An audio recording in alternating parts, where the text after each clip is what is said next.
Yo, what is up, ladies and gentlemen, and welcome back to another amazing video on the channel.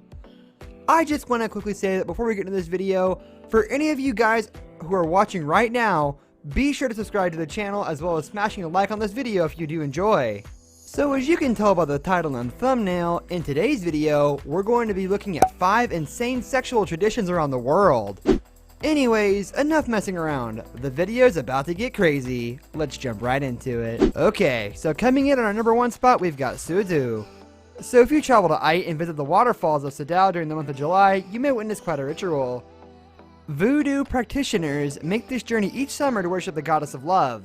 Already this is out of the ordinary. Just picture a bunch of naked people twisting and moving around in mixed mud with the blood of sacrificed animals. In fact, I'm sorry, I take it back. Please, don't picture it. These animals include both cows and goat heads thrown into the mix. It actually baffles me that for some people this is normal. I mean, I'm all for being authentic and unique, but man, this is just strange. And if you think that's strange, get ready for some of the upcoming rituals in the video. Anyways, coming in at our number 4 spot, we've got Wudabi. So this takes place in the Wudabi tribe in West Africa. The men are known over there to steal each other's wives. Pretty normal, right? The Wudabi's first marriage is arranged by the parents in infancy. Okay, here's where it gets super weird. The marriage must be between cousins of the same inheritance. However, the yearly Jurel Festival Wudabi men wear elaborate makeup and costumes and dance to impress the women. If it works, then they steal a new wife for themselves. Kinda strange if you ask me. Coming up at our number 3 spot, we've got the Sambians.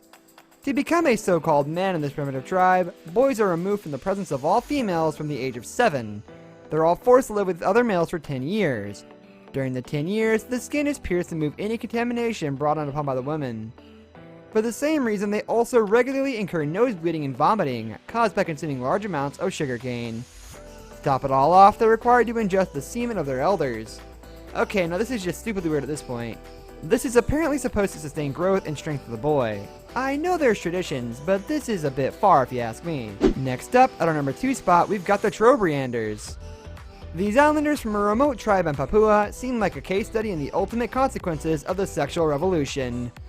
Girls want sex as much as guys, along with kids having sex right from a young age. The average age for girls is a stupidly low 6 to 8 years old, and then 10 to 12 for the boys. Again, this is actually insane that people of such an age are commonly doing this. With no social stigma, there are a few customs about dating to inhibit looking up, and of course, revealing clothing have been taken to its limit.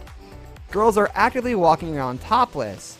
I mean, I thought young chicks were bad in my country, but this is ridiculous. Before we get into our number 1 spot, be sure to smash a like on this video if you've enjoyed so far. Without further ado, let's do it. Finally, at our number 1 spot, we've got the Mardu Jara. So then we've made it finally to our number 1 spot. The first portion of this ritual involves barbaric circumcision, followed by the victim of all this ingesting his own foreskin. Okay, now this number 1 spot really does cross the line. Some people just baffles me on how they can do this. After the guy heals up, his penis is then cut lengthwise on the underside, sometimes being all the way to the scrotum. The blood is then dropped over a fire in order to purify it. From then on, the male urinates from the underside of his penis instead of the usual way. Okay, now that final one was honestly too weird. It's crazy to think that some people do this as a tradition. Thank God I haven't been brought up in their background. But yeah guys, that's gonna be all for today's video. For anyone who has enjoyed, be sure to smash a like and also subscribe to the channel if you're new around here. But anyways guys, that's it from me, and I hope to see you all next time. Peace.